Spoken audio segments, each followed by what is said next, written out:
Por acá.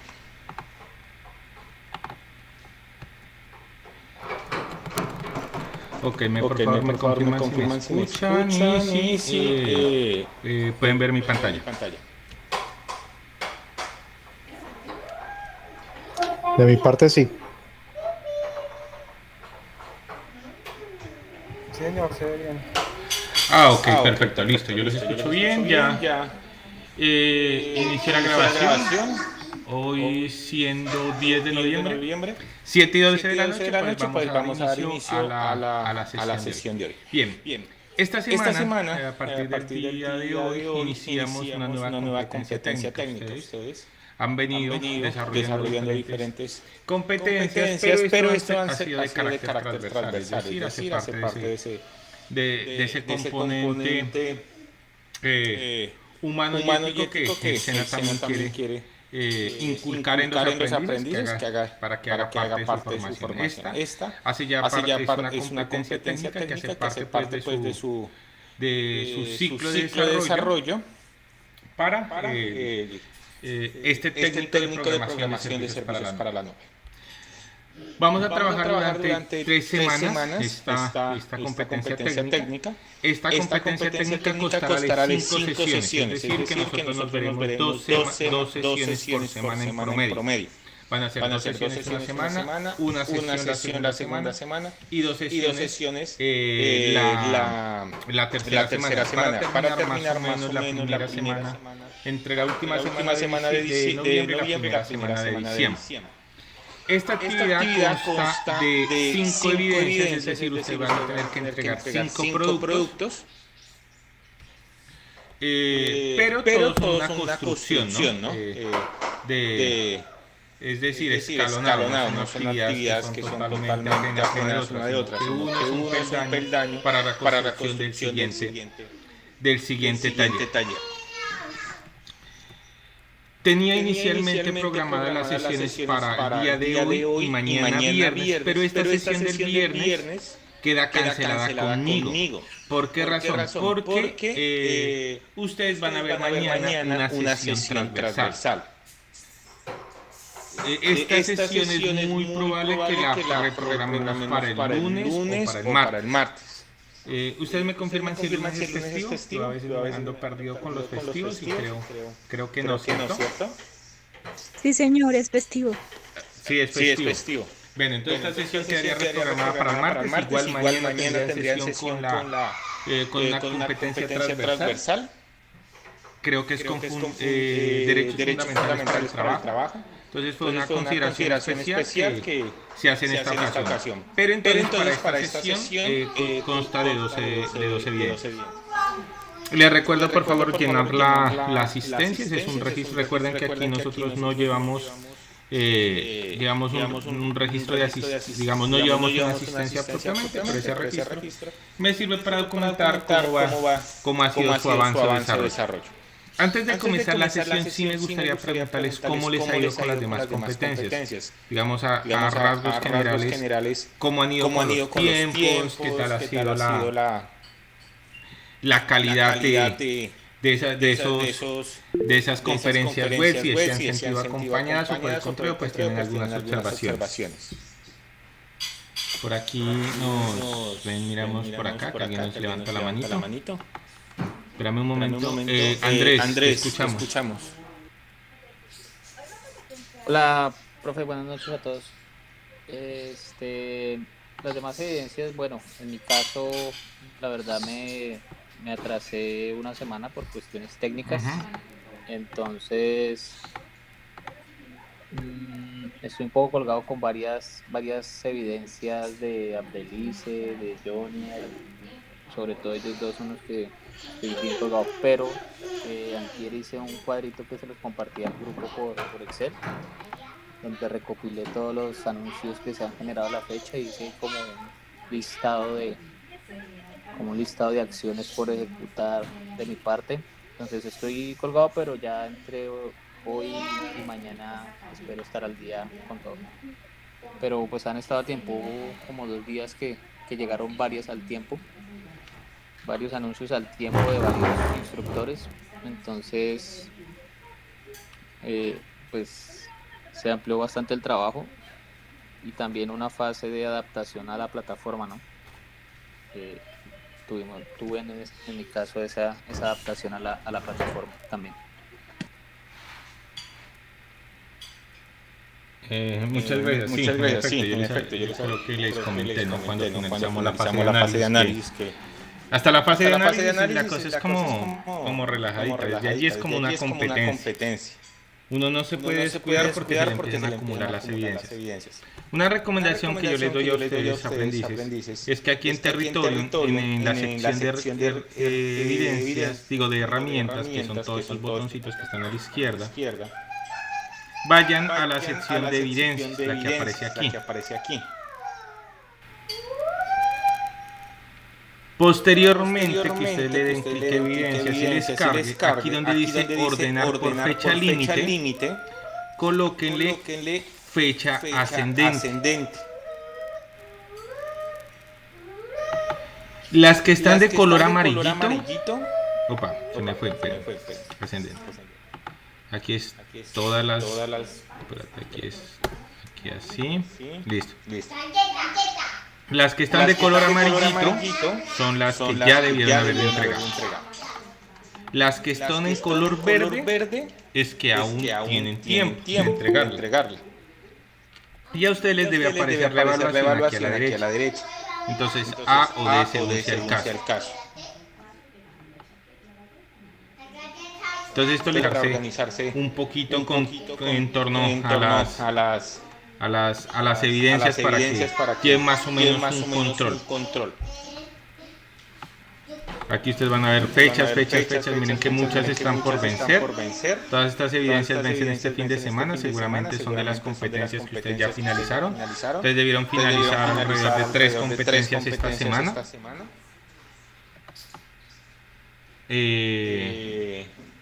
Bien, estas están próximas a vencer por el 21, bueno, hasta por acá tienen programado.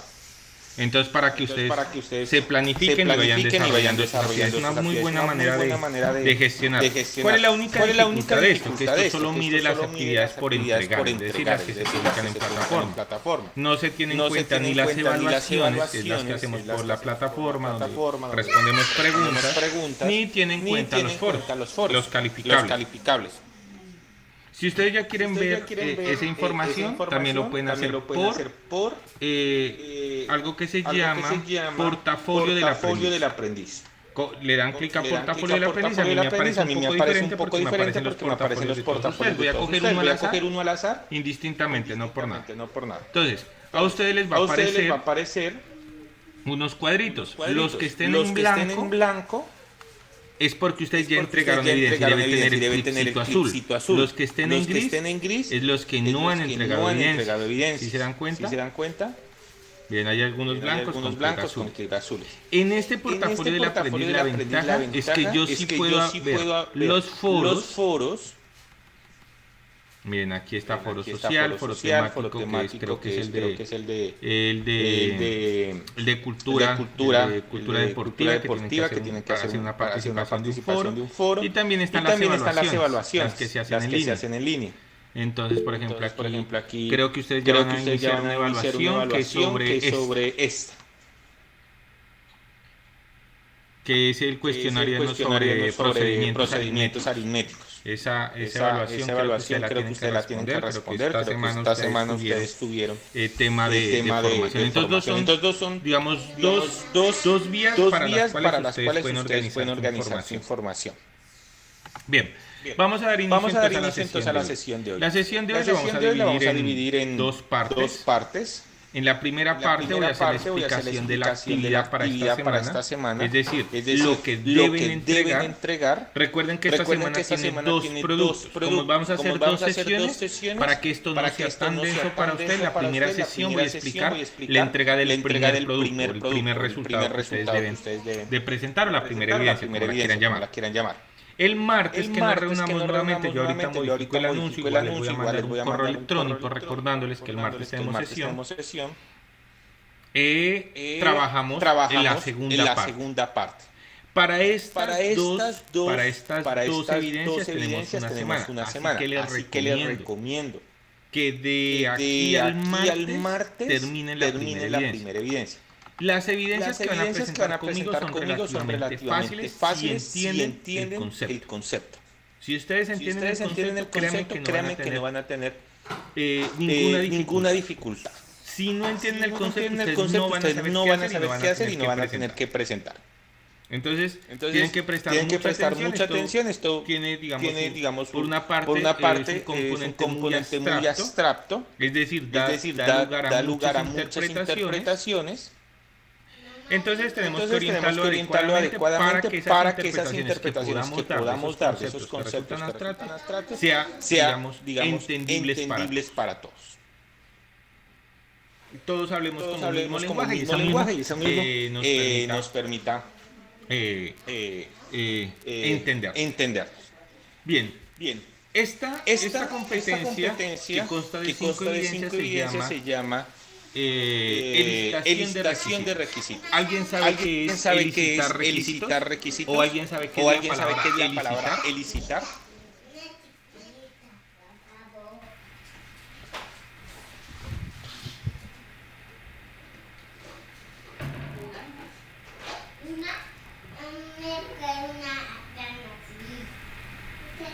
Bien, elicitar es un conjunto de técnicas, básicamente, pero que tienen una finalidad muy específica. O sea, de manera general es eso. Elicitar es un conjunto de técnicas que nos permiten encontrar o buscar a partir de un proceso o de una metodología, un conjunto de actividades muy bien definidas que nos permiten encontrar. Entonces eso nos agrega un componente a nuestra definición. Ahora, ¿qué es un requisito? Para los que han estudiado sistemas, ¿qué es un requisito? O empíricamente, ¿qué creen que es un requisito? Cuando me dicen los requisitos para entrar a la universidad o los requisitos para entrar al SENA. O cuando yo hago algún procedimiento, un trabajo, los requisitos del trabajo. ¿Qué entendemos por requisitos? Pues yo creo que es como un checklist, es algo que se necesita sí o sí, pues ya sea para ingresar a la universidad o para un trabajo. Entonces, miren, vamos a concatenar definiciones. Aquí no me interesa entrar en tecnicismo. Las definiciones que yo les digo, buscar y las van a encontrar. Entonces aquí lo que la idea es entender a partir de generalidades. Entonces, si yo les digo que elicitar es buscar, y nuestra compañera Jenny nos dice que requisitos es como una checklist, ¿cómo fue que nos dijiste, Jenny? ¿Me recuerdas? Un checklist como unos parámetros que debemos de cumplir. Exactamente, entonces tenemos esos parámetros que debemos cumplir. Entonces diríamos que el requisito es buscar algún procedimiento para establecer esos parámetros que debemos cumplir. Pero cuando hablamos de requisitos de software, ¿a qué nos referimos? Ya no cualquier requisito, sino un requisito de software. Aquí abajo. ¿Sí?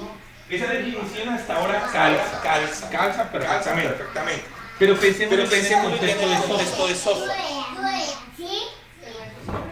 Entonces, ¿qué sería el requisito de software? Y partan de eso. Necesitamos una metodología para buscar cosas que deben cumplirse. Pero ¿qué debe cumplirse? ¿O quién las debe cumplir?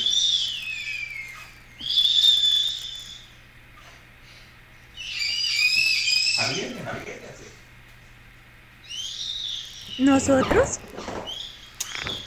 No. Y aquí es una de las grandes digamos, paradojas de sentido común, ¿no? Y es que los requisitos de software son esas actividades que debe cumplir el sistema o el sistema desarrollado. Nosotros estamos preparando para desarrolladores de software. Eso significa que durante el entrenamiento, que son 8 meses, ustedes al final ya están en capacidad de construir una herramienta. Profe, qué pena, es que le escucha como muy lejos. Ok, perdón, ¿ahí me escuchas mejor? ¿Allí me escuchan un poquito mejor? Ok. Señor, perfecto. Listo, entonces les decía que ustedes en el futuro van a ser desarrolladores de sistemas o de herramientas de software, independientemente de la complejidad.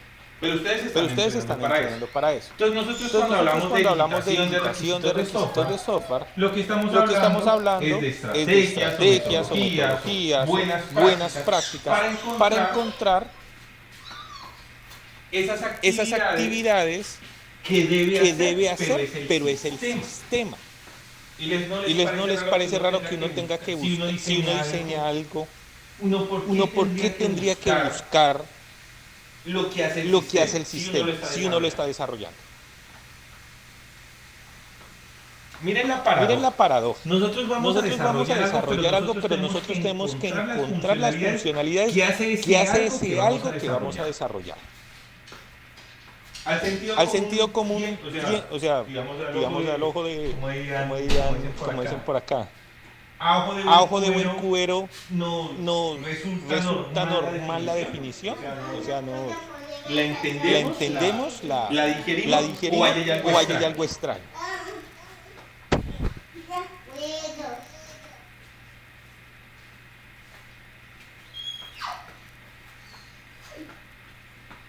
Instructor, qué pena, pero personalmente no entiendo muy bien, qué pena. Vale, mira la definición. Les estoy dando una definición informal. Y parto de la misma, digamos, de lo mismo que hemos compartido aquí. Yo les estoy diciendo que licitación de requisitos de software es buscar. Entonces, el verbo buscar. Los requisitos es lo que debe cumplir. Pero ¿quién? El sistema.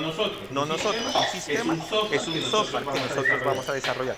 La pregunta es la siguiente: ¿por qué nosotros debemos buscar las funcionalidades de un software que nosotros mismos desarrollamos?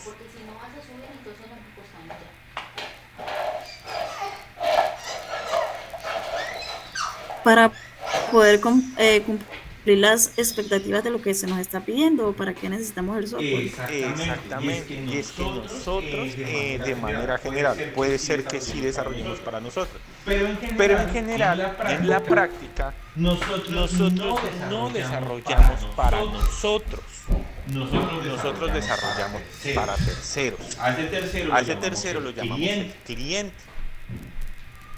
Entonces, cuando hablamos de licitación de requisitos, lo que nosotros estamos hablando realmente, ya de una manera más técnica, es establecer un conjunto de herramientas, un conjunto de procedimientos que nos permita construir o establecer las funcionalidades del sistema. Pero, y aquí es muy importante, a partir de las necesidades o las expectativas del cliente. Si ustedes me dicen, pero es que yo soy el mismo cliente. Bueno, es una cuestión particular. Pero de manera general, nosotros desarrollamos para terceros. Cuando ustedes se contratan, por ejemplo, en el futuro, si van a trabajar como desarrolladores, ustedes no van a desarrollar para ustedes. La empresa tampoco desarrolla para ella misma. La empresa muy seguramente desarrolla productos y serán productos especializados para un conjunto de clientes. Y es esos clientes los que nos dicen de una manera o direccionan de una manera cuáles funcionalidades van a tener el sistema. Lo que pasa, y esto es importante, es que el cliente no necesariamente sabe manifestar. Él puede saber lo que quiere, pero no necesariamente sabe manifestar lo que quiere o lo que necesita. Hay una imagen muy interesante que yo les quiero compartir. Vamos a ver si la ven bien. Listo.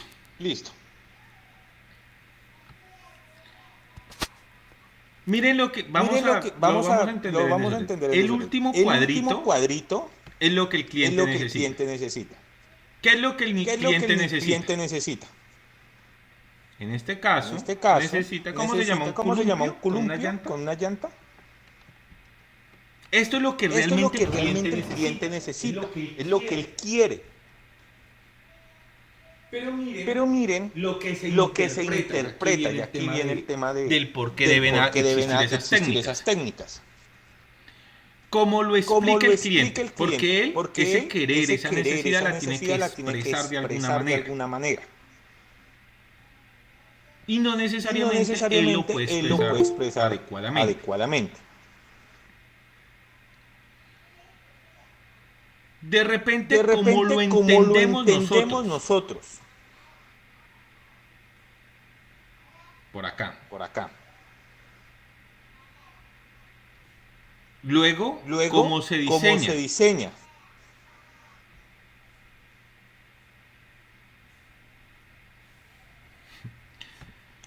Bueno, y así en cada una de estas imágenes se desarrolla un ciclo, digamos, una etapa dentro del desarrollo de software, como por ejemplo, como lo vende el comercial, o sea, como vende el proyecto el comercial. O como por ejemplo,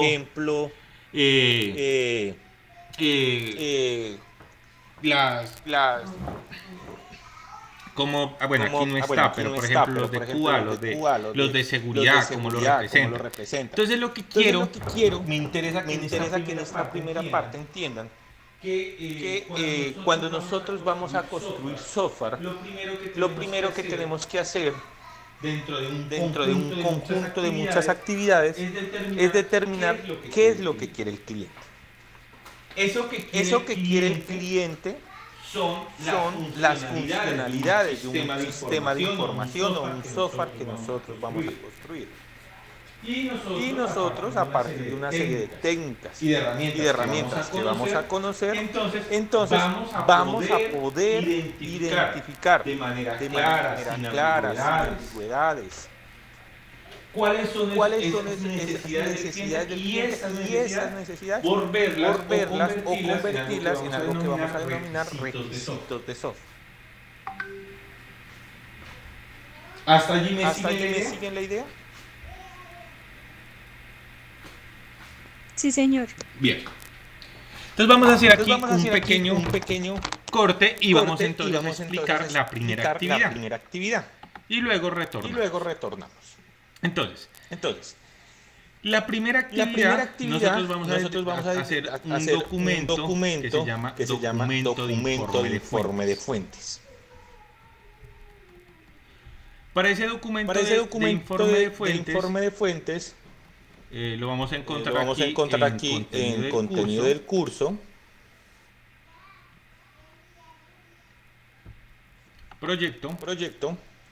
Módulo construcción de requisitos de software, guía de aprendizaje 1, y vamos a seleccionar la actividad que termina en 1092 A1. Ustedes van a encontrar dos cosas aquí que van a necesitar. La primera, la definición del taller. Te le van a dar clic en taller y aquí se les va a descargar el taller.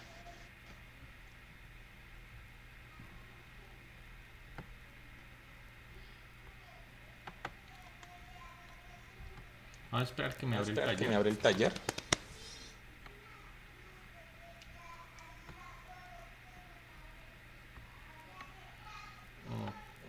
Ok, acá está. Listo.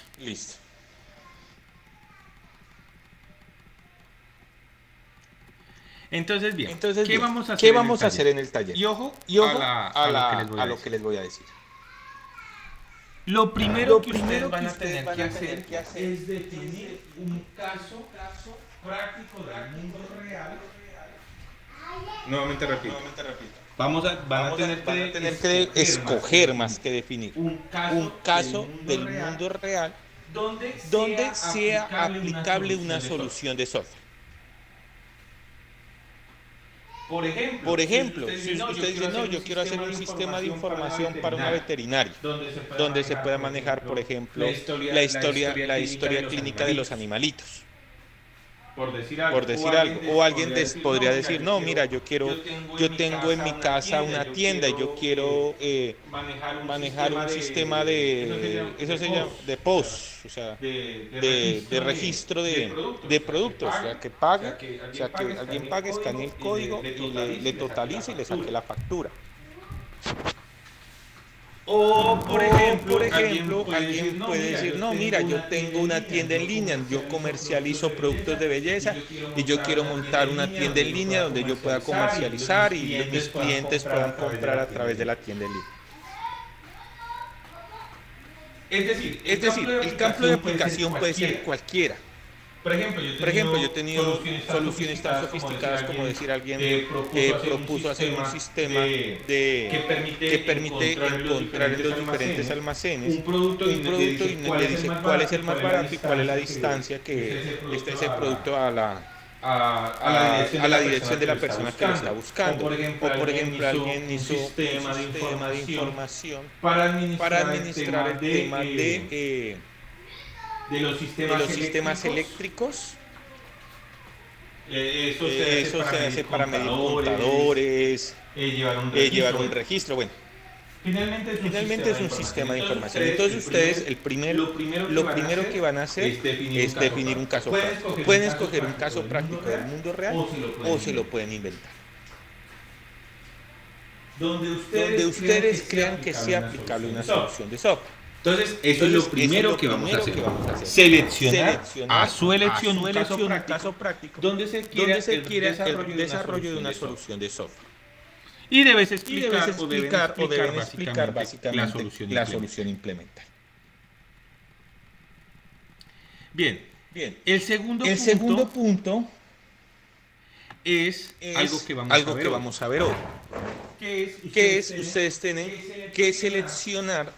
Hay una palabrita que dice allí stakeholder, no se tiene que preocupar. Los stakeholders es una palabra del inglés que básicamente significa los participantes del proyecto. O sea, que no se van a asustar con esa palabra. Entonces, ustedes van a tener que seleccionar los participantes del proyecto. Y a esos participantes ustedes deben definir qué tipo de técnica le van a aplicar para la recolección de información.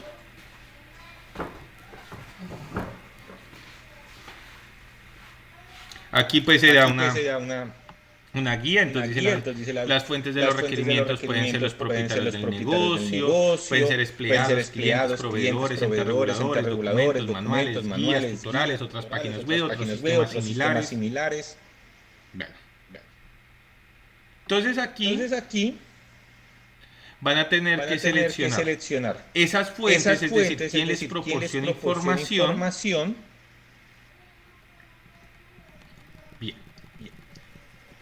El tercero, y es a partir de la selección del punto 2, hay que categorizar esas personas. Nosotros aquí las llamamos fuentes, tipos de fuente.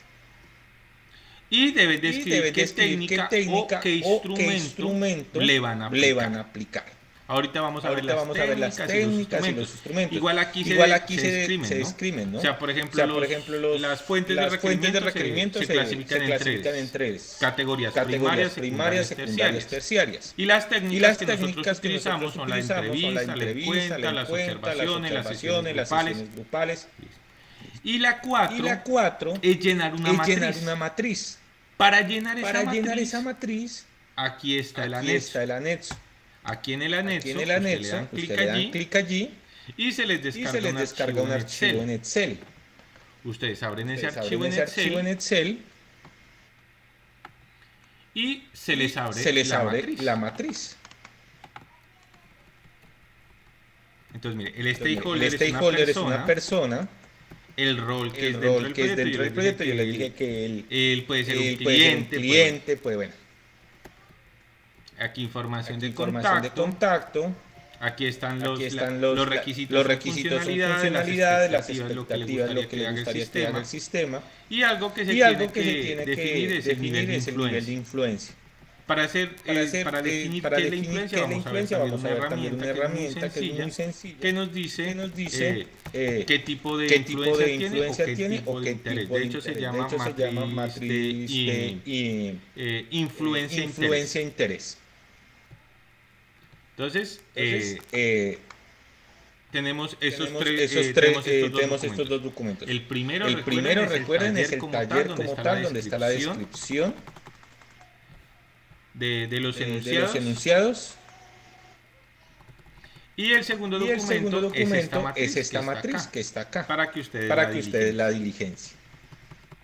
Ahorita no se preocupen, ahorita vamos a explicar para que ustedes tengan los elementos para que puedan hacer el taller. Entonces rápidamente recapitulando. Primer punto del taller. Ustedes deben seleccionar un caso práctico. El caso práctico es donde haya un problema, donde podamos identificar un problema que pueda ser solucionado a partir de la implementación de un producto de software. Ustedes simplemente lo describen en sus palabras, no tienen que, en este momento ustedes no son expertos, ustedes se están formando. Entonces ustedes escriben lo que les gustaría hacer y lo describen lo que les gustaría hacer. En el segundo punto, lo que vamos a hacer es identificar quién nos puede proporcionar requisitos. A eso le llamamos fuentes de información o stakeholders. Ahorita hablamos de ellos, no se preocupen. Esos stakeholders son los que nos permiten identificar cuáles son las funcionalidades que debería tener el sistema. Y eso se los puede clasificar entre primarios, secundarios y terciarios. Esa clasificación básicamente lo que representa es qué tanta información tienen del proyecto. ¿Sabe mucho, sabe más o menos o sabe poco? Nos vamos a dar cuenta que las fuentes de información no solo son personas, también pueden haber documentos, pueden haber guías técnicas, pueden haber entes gubernamentales. Entonces identificar en ese segundo punto. Entonces el gerente, el empleado, esta norma, por ejemplo, para los temas contables, las normas contables son importantísimas. O si ustedes dicen voy a hacer un sistema y la actividad donde ustedes pretenden desarrollar ese sistema está reglamentada o regulada por alguna norma, pues esa norma también hace parte de su fuente de información. Ejemplo, ustedes hacen un sistema POS. O sea, de registrar productos y facturar. Pues ustedes tienen que saber cuál es el RTI, la retención, cuál llevan IVA, cuál es el ICA, cuáles están exentos y cuál es el porcentaje aplicable a cada uno de esos productos. Eso es regulación.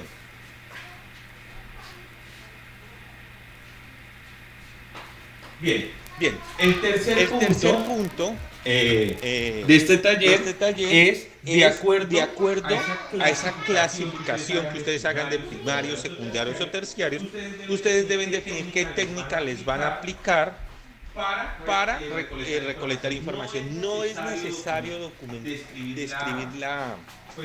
Pues es que las técnicas tienen técnicas y herramientas, ¿no? En este punto solo es necesario comentar la técnica. Por ejemplo, la entrevista es una técnica, pero tiene una herramienta que es el formato técnico de la entrevista. Y eso tiene unos elementos que debe contener, o la ficha técnica de la entrevista, pues más con mayor rigor. En este punto solo es necesario mencionar que van a hacer una entrevista. No es necesario crear la ficha técnica de la entrevista. Ustedes van a hacer una encuesta. Solo tienen que mencionar que van a hacer la encuesta, más no tienen que crear la ficha técnica de la encuesta. Y el cuarto punto es la categorización de los interesados o stakeholders, los participantes o las fuentes de información en base a una matriz que se llama interés, influencia. ¿Hasta este punto ¿Hasta es este claro el punto es taller? claro el taller? Personalmente sí, señor. Sí, profesor. Listo. Listo. Bien, Entonces esta partecita esta sí voy partecita rápido sí porque voy esto rápido creo que se lo repiten todos los instructores. Entonces, para entregar el taller, pues igual esos tienen que ir a contenido del curso, ir a la grupo de aprendizaje 01 y seleccionar la actividad A1 220. O sea, de donde bajan el taller y bajan el anexo, que es este anexo, que esa es la matriz, un Excel, aquí donde dice ver evidencia, van a subir esta evidencia. Esta actividad está programada hasta el 16 de noviembre, pero tengan en cuenta que para el 16 ustedes van a tener que entregar 2 evidencias. Recuerden que este resultado de aprendizaje consta de 2 talleres, que son el 1 y el 2. Para facilitarles la entrega de esas actividades, yo he preparado pues 2 sesiones sincrónicas. Esta que vamos a ver hoy y esta el próximo martes. Intenten terminar este fin de semana para que no se les acumule con la otra. Ahora bien, la segunda es una continuación del primer taller. El taller 2 es una continuación del taller 1. No es posible hacer el taller 2 si ustedes no han hecho el taller 1, porque el taller 2 es un insumo del taller. Hecha esa claridad, entonces vamos a revisar unos conceptos. Estas diapositivas, estos documentos que yo voy a usar ahorita en esta presentación, yo se los voy a compartir por el WhatsApp para que ustedes tengan y puedan hacer uso de esos materiales. Sin embargo, tengo que ser claro en algo. Estas diapositivas simplemente es un extracto de los elementos más importantes de los documentos de formación para el desarrollo de esta actividad. Ustedes tienen que hacer uso de este componente formativo que se llama Ingeniería de Requisitos. Ustedes tienen que leer contenido de ingeniería de requisitos, pero para facilitarles, pues yo les he sacado un extracto aquí un poquito más sencillo. Bien. Entonces vamos a comenzar con algo muy importante. Cuando nosotros desarrollamos software, o ustedes en el futuro cuando desarrollen software, el desarrollo de software es un proceso estructurado y escalonado. Es decir, que hay ciertas actividades que se desarrollan casi de manera secuencial. Y a ese conjunto de actividades se les denomina ciclo de vida del software. Así como cuando ustedes dicen el ciclo de vida del agua, entonces ustedes dicen no, el agua corre por los ríos, llega al mar, se evapora, sube a las nubes llegan a la tierra, vuelve y vuelve otra vez el ciclo del agua. Y se repite ese ciclo de agua y se repite una y otra vez. Lo mismo pasa con el desarrollo de software. Nosotros tenemos unas fases muy bien definidas que se dan de manera secuencial. Y estas fases se pueden repetir una y otra vez.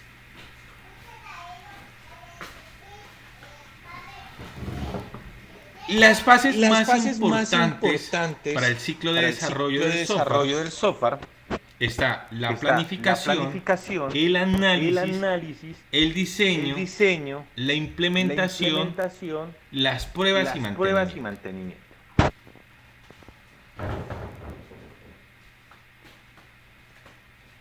La planificación está orientada más al aspecto administrativo. Es definir tiempos, costos, alcance, participantes, o sea, todos los elementos que hacen parte de un proyecto se tienen en cuenta en la planificación.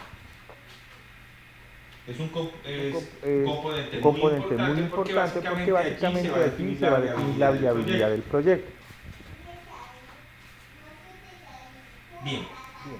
Luego viene la fase de análisis. En la fase de análisis es donde se identifican los requerimientos del software. Es decir, que la fase de licitación de requisitos hace parte de esa fase de análisis. El diseño ya es el tema de programación.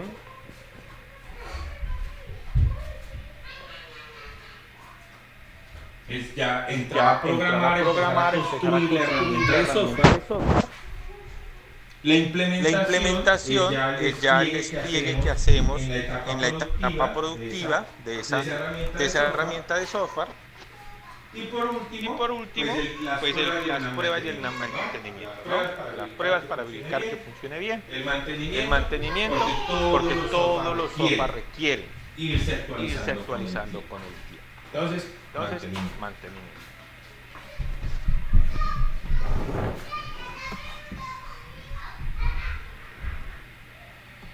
Entonces aquí encontramos algunas definiciones. Entonces aquí es importante la planificación y la viabilidad. Eso es lo más importante. Muchos de las, y aquí hago digamos una pausa, aunque esto no lo vamos a trabajar durante el desarrollo de este curso. Realmente esto es como por información para ustedes. El éxito o fracaso de un proyecto de software está dada por la planificación. Una buena planificación nos lleva a feliz término, es decir, nos permite construir aquello que planeamos. Una mala planificación generalmente lleva a que los proyectos se vuelvan inviables en el tiempo. Nosotros podemos iniciar, empezamos a construir, pero eventualmente vamos a fallar. O ya sea en los tiempos que nosotros tenemos para entregar. Nosotros decimos, no, yo le entrego para en un mes. Pero lo dije por decirlo, resulta que al menos lo terminé. Porque no fui capaz de dimensionar la cantidad de trabajo que se requería. O lo segundo que podemos agotar muy rápidamente, aparte del tiempo, son los recursos. Entonces decimos, no, yo estimo que para desarrollar ese producto de software vale 30 millones de pesos. Y esos 30 millones los usamos para pagar oficina, para agua, luz, para empleados, es decir, los gastos operativos de la empresa. Y resulta que nos gastamos la plata y no terminamos el software. Yo ya no tengo para pagar a los empleados, no tengo para pagar las operaciones mínimas que requiere mi oficina de desarrollo de software. Entonces son dos elementos. Si bien no vamos a profundizar en esto, porque esto es meramente informativo, sí les recomiendo si ustedes si se visualizan como futuros desarrolladores, si se visualizan. Algunos podrán estar acá simplemente por curiosidad, quieren aprender algo nuevo. Pero hay algunos que sí contemplan esta oportunidad que tienen con el SENA como una alternativa o proyecto de vida. Es decir, piensan de esto. Entonces sí les recomiendo que profundicen en los temas de planeación. Entonces hay muchas también metodologías de planeación. Una, por ejemplo, de las que más se aplican en esto, las que más se aplican, es el tema de gestión de proyectos. El PMI. Bueno, el PMI es como el instituto, ¿no? Todo tema de gestión de proyectos. Bien. En esto no vamos a entrar simplemente por definición. ¿Dónde sí vamos a entrar? Definición de requisitos. Aquí comienza su historia con la competencia técnica. Allí es donde realmente vamos a hacer el énfasis al menos de este primer ciclo de formación. Toda esta competencia durante las 3 siguientes semanas se basan en la parte de análisis. La fase de análisis, ¿qué busca? Es básicamente asegurar que las funcionalidades del sistema que vamos a desarrollar cumplan con las necesidades y las expectativas de un cliente. Yo no sé si ustedes en ustedes en algún momento de su vida han comprado algún producto y ustedes tienen una expectativa frente a ese producto. Y esa expectativa no resulta satisfecha. Por ejemplo, Por decir algo, alguno dijo, no, yo voy a yo voy comprar, a comprar la PlayStation 4 pensando digamos, unos gráficos ultra realistas, una una experiencia de juego bastante significativa, pero puede resultar que lo compró, lo jugó y esa experiencia no sea satisfecha. O por o ejemplo, por ejemplo en un comercial nos prometen que cierto que producto cierto producto estético hace estético maravillas. Por decir algo, quita las arrugas, o aclara la piel, o se la deja suave, y compran ese producto y lo utilizan y sienten que no funciona. no funciona. A eso es lo que yo le llamo expectativa. expectativa. Los clientes cuando nos piden desarrollar algo, aparte de describir cuáles son las funcionalidades, tienen tienen ciertas expectativas de lo que debe hacer el sistema. Entonces, esa etapa de análisis busca es cumplir con las primero primero con las necesidades que requiere el cliente. Eso es lo primero. Lo primero que vamos a trabajar es identificar esas necesidades. La necesidad que es decirle, bueno, venga, lo que pasa es que yo manejo la nómina de la empresa manual, estoy manejando en Excel, yo quiero un sistema que me saque la nómina automáticamente mes tras mes. Que yo le coloque, por ejemplo, cuál es el valor de la hora, el número de horas trabajadas, y al final me diga cuánto se gana y haga los descuentos de ley. Eso es una necesidad.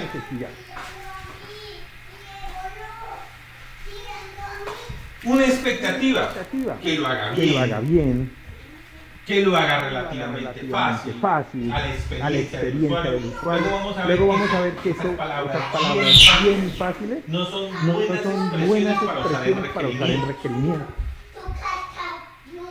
Porque en requerimientos Nosotros no solo podemos utilizar cosas que sean medibles. y bien no es medible. No es medible. Rápido no es medible. Usted me dice, Usted me dice, no, pues rápido, claro que es medible. Pero yo digo rápido. Digo rápido frente a qué. Entonces, es importante esos dos aspectos. Entonces, quédense con esta definición. Un requisito o o elicitar elicitar requisitos es encontrar las funcionalidades del sistema de tal manera que cumplan con las necesidades del cliente y sus expectativas. Dos elementos importantísimos. Y ambos igualmente importantes. Algo puede funcionar, o sea, puede cumplir una funcionalidad del cliente, pero no necesariamente va a llenar sus expectativas. Necesidades y expectativas.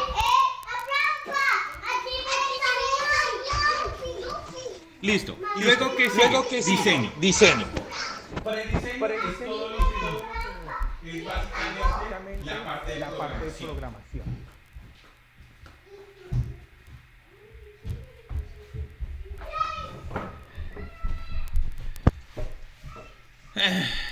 Diseño e implementas.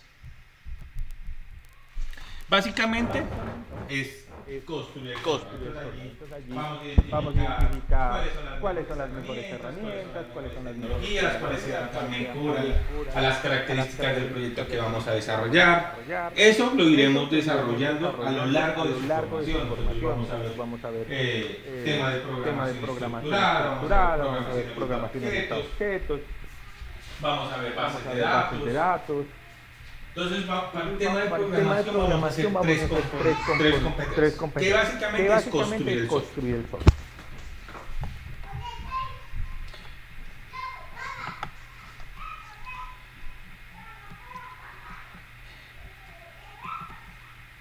Luego está la fase de pruebas, que básicamente es algo de aseguramiento de la calidad. Nosotros queremos saber si eso que diseñamos realmente funciona. Y tengan en cuenta lo siguiente: cuando se dice que algo funciona se hace a partir de los requerimientos. Es decir, que los requerimientos no solo direccionan qué debemos hacer, sino que nos permiten probar si eso que hicimos quedó bien hecho o no.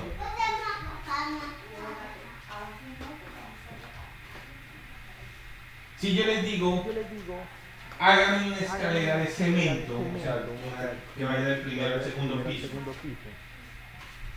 y ustedes me la hacen de madera, yo diría, no, yo cumplí, yo hice una escalera que me permite subir del primero al segundo piso. Pero no es lo que yo les pedí. Algo similar puede pasar con la construcción. Nosotros a veces interpretamos las necesidades de un cliente de una manera y no necesariamente lo que nos pide. Y la fase de pruebas trata de asegurarse de eso, alinea. Primero que esté bien hecho, ¿no? O sea, que esas escaleras funcionen, que no se van a caer, que la primera o segunda subida no se vayan a venir al suelo. Y lo segundo es que cumplan con esa especificación que nos dio el cliente. Entonces se vuelve un instrumento de validación. De allí la importancia de esos requerimientos. Y pues, tema de la fase de mantenimiento. La fase de mantenimiento básicamente ya terminamos la construcción del software, pero nosotros tenemos que con el tiempo hacer correcciones, hacer actualizaciones. Ustedes compran un carro y cada tanto le tienen que hacer mantenimiento, lo que le llaman los mantenimientos programados, donde ustedes van al concesionario y le hacen el chequeo de los 5.000, de los 10.000. ¿Por qué se hace eso? Para que el carro les dure mucho más, para que no se les vaya a dañar. Más o menos con el software pasa lo mismo. Nosotros hacemos mantenimiento porque el software se actualiza, requerimos aplicar parches de seguridad, encontramos errores, hay que corregir esos errores, entonces vamos mejorando poco a poco ese sistema que hemos desarrollado. Entonces, esas son las fases que nosotros tenemos dentro del desarrollo del software. Dentro de este curso en general, ¿qué vamos a ver? Vamos a ver análisis, tema de licitación de requisitos, es decir, cómo construir buenos requisitos. Tema de codificación. Es decir, vamos a ver diferentes tecnologías para construir software. Vamos a ver unas técnicas de prueba o testing, pero basadas en requisitos, es decir, lo que hoy hagamos o lo que hagamos durante esta competencia nos va a servir para las competencias siguientes, porque cuando toque validar la calidad del software, yo les voy a pedir, saquen los requisitos que ustedes definieron por allá en la competencia de licitación de requisitos, o sea que estos documentos que ustedes van a entregar como evidencia los van a tener que guardar.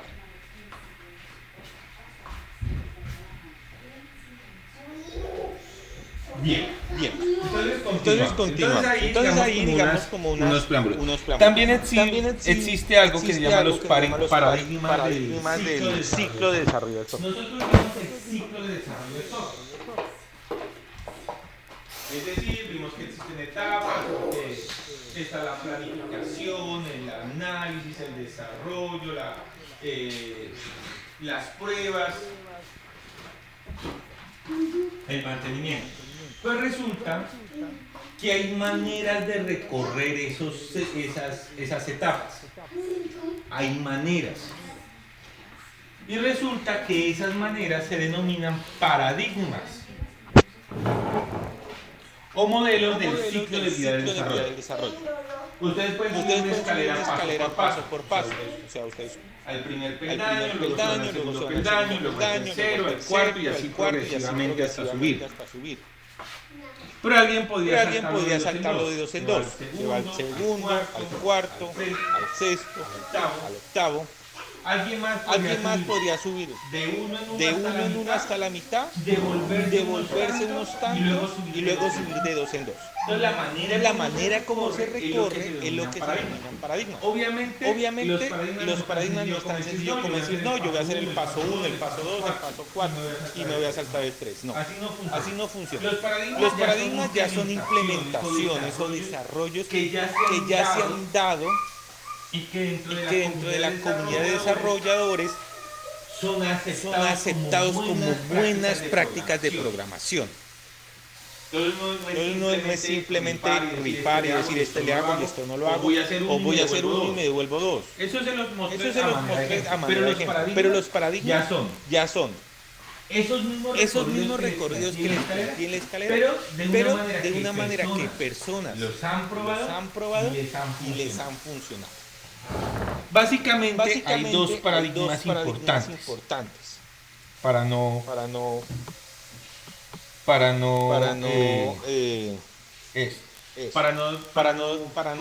confundir los números. Uno es el que se llama modelo en cascada.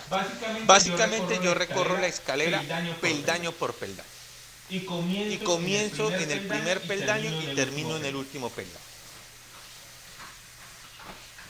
Ese se conoce como paradigma en cascada. Este paradigma se recomienda para primero proyectos grandes donde se requiere asegurar la calidad desde un principio.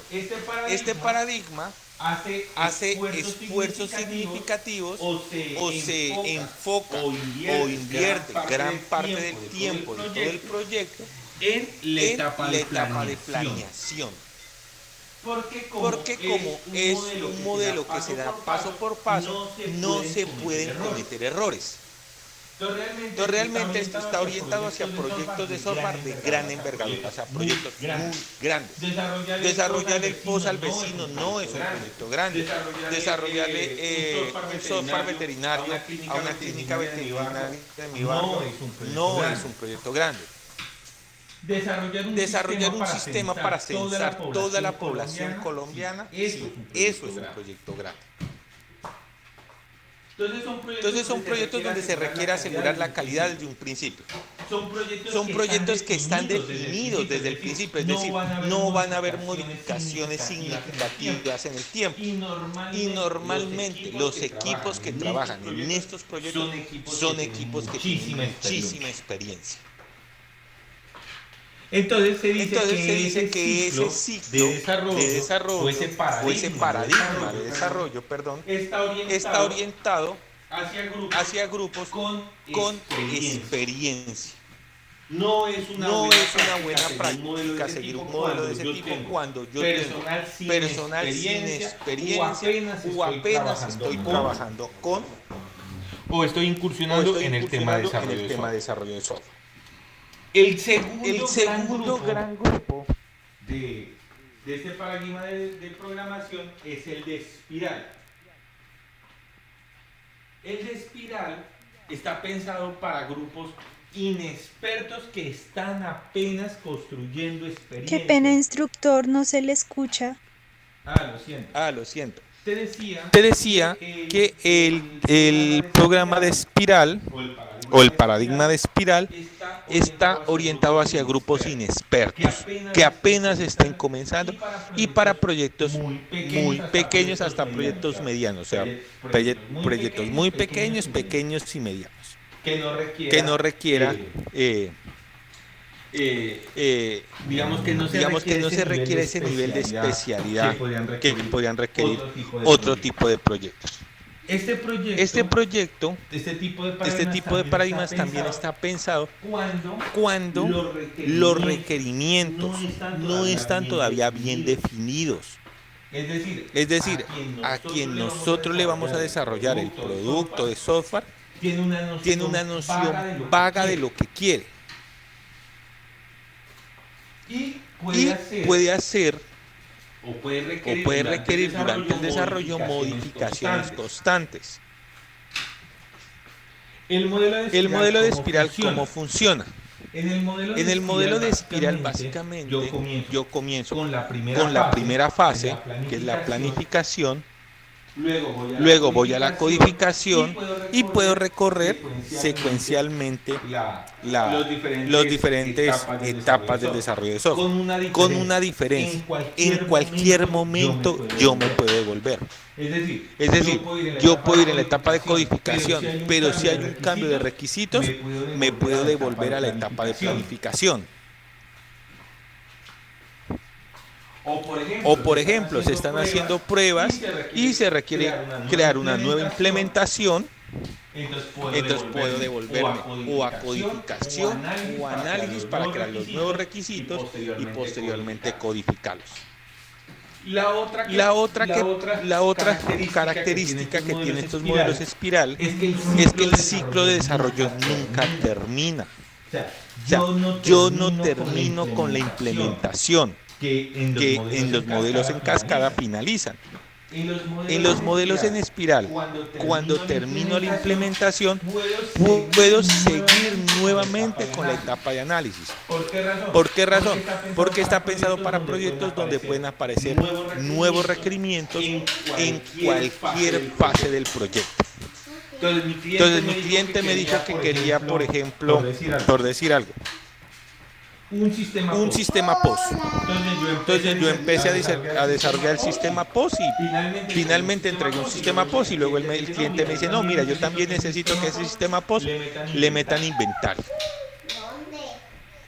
Entonces, este tipo de paradigmas de desarrollo está pensado para ese tipo de circunstancias, para que esos cambios en los requisitos del sistema no afecte el proyecto. En eso existen unas metodologías que son muy comunes. Ahí ya se las informo simplemente para que las conozcan. Por ejemplo, como el modelo XP o por ejemplo Scrum. Ese es como el más popular hoy en desarrollo. Cuando ustedes empiezan ya en el ámbito profesional, se van a dar cuenta que muchos de los clasificados en los cuales se requieren desarrolladores, les van a pedir que conozca Scrum. Scrum simplemente es una metodología de desarrollo en espiral.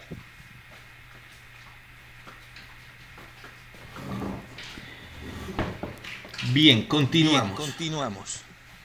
¿Hasta allí me siguen o ha sido el tema como más bien confuso? Miren, el modelo Scrum, ahí se los dejo para que lo investiguen. Kanban es otro modelo, XP o programación extrema es otro modelo. ¿Qué se diferencia en esos modelos? La manera como se ejecutan las diferentes fases. Todas las fases tienen lo mismo: planificación, diseño, codificación, prueba de lanzamiento. Todas tienen lo mismo. ¿Cómo se realizan las tareas? Es lo que cambia entre una metodología y otra. Para efectos de los talleres que nosotros vamos a presentar, no necesitan hacer una metodología. Pero sí, en esto vamos a utilizar ciertas herramientas que requerimos. Por ejemplo, para el taller 2, como yo les voy a pedir que especifiquen requisitos, yo les voy a pedir que los especifiquen o bien sea en un instrumento de XP que se llama historia de usuario, o bien en un instrumento que hace parte de Kanban, que son no recuerdo el nombre, pero básicamente son notas.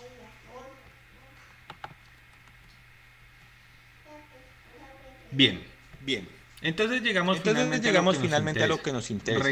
Requisito. Hay definiciones formales y hay definiciones no tan formales. Por ejemplo, una definición formal aceptado por la IEEE es que un requisito es una condición o una capacidad que necesita el usuario para resolver un problema o conseguir un objetivo determinado.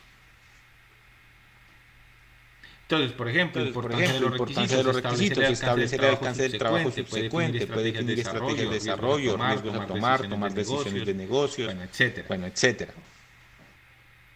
Indica el tipo de proyecto que requiere el usuario.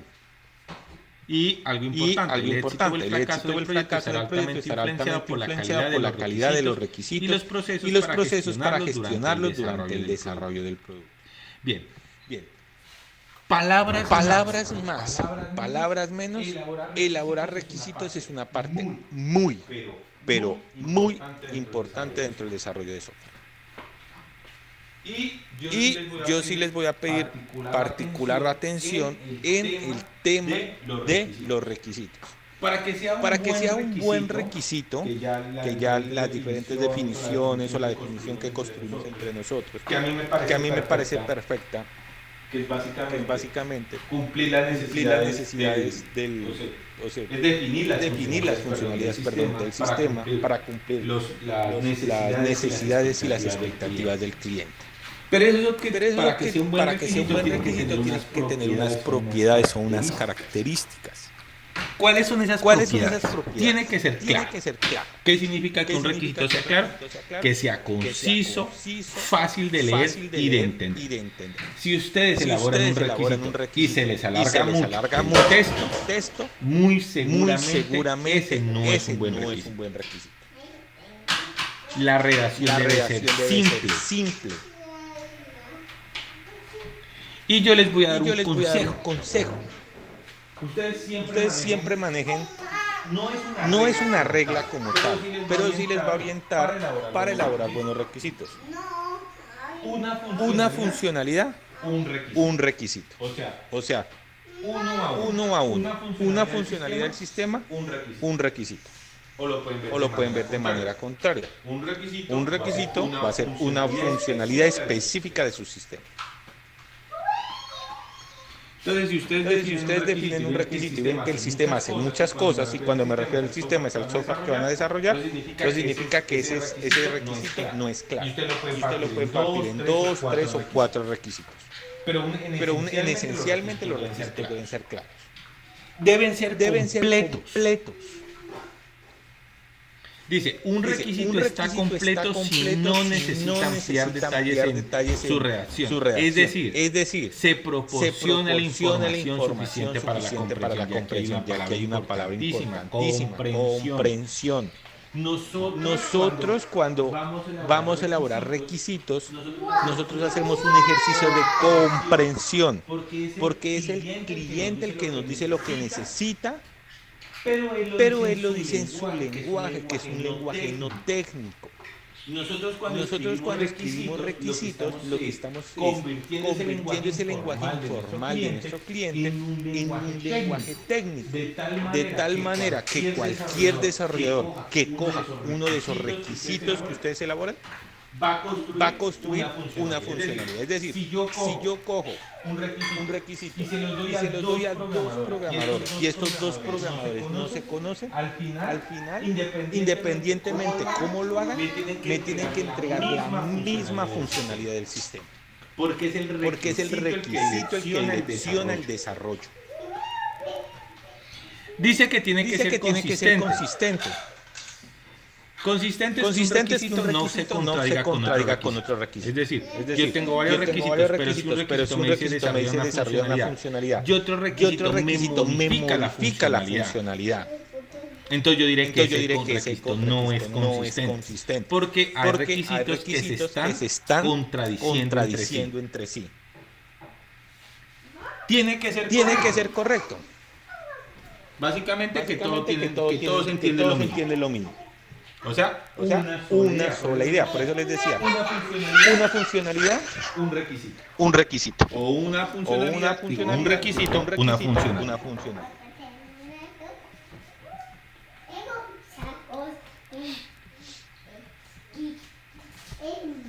Tiene que ser factible. Este es uno de los elementos que más afectan los proyectos de desarrollo de software. Y es porque hacemos requisitos que no son factibles. Factible es que un requisito sea desarrollable en el tiempo, en el presupuesto y con los recursos que tengo a disposición.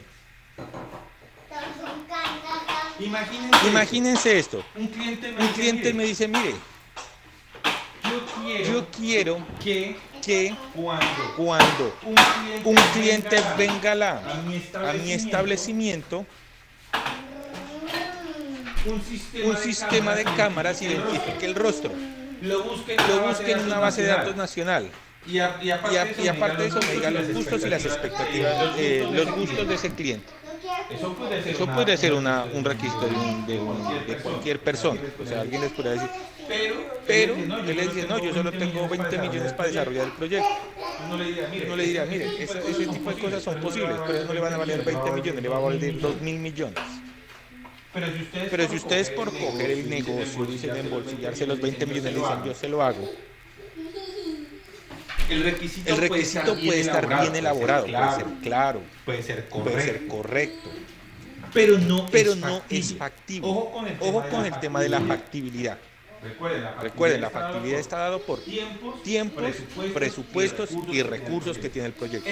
Esto está muy orientado hacia la planificación, porque en la planificación yo tengo cronogramas, tengo recursos, tengo presupuestos.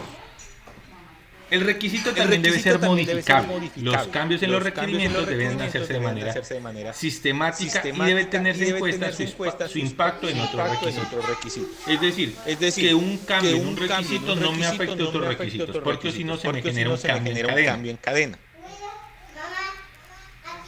Los requisitos también tienen que ser priorizables. Este es otro elemento importante para el desarrollo. Y en otras palabras, porque ustedes van a tener que priorizar requisitos. Yo tengo que elaborar requisitos que me permitan identificar cuál es más urgente, uno o el otro. ¿Qué se necesita más, el uno o el otro? Y poder direccionar el desarrollo a resolver o codificar los requisitos que tengan prioridad más alta y dejar de último los requisitos que tengan prioridad más baja. Nosotros no se preocupen, aquí vamos a ver técnicas para programar para priorizar requisitos. De momento esto es meramente informativo. Los requisitos también tienen que ser verificables. Básicamente verificable se puede comprobar o no. Es decir, debo poder establecer alguna métrica, alguna unidad de medida que me permita definir si un requerimiento se cumplió o no se cumplió.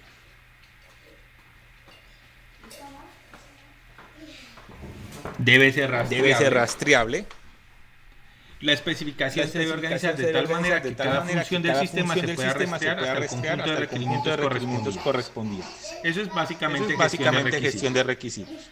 Y tiene que ser claro, un requerimiento es conciso, si es fácil de leer y entender, su redacción simple y clara para todo lo que los consulten en el futuro. Esa palabra de claro resume en general las características de esos requisitos.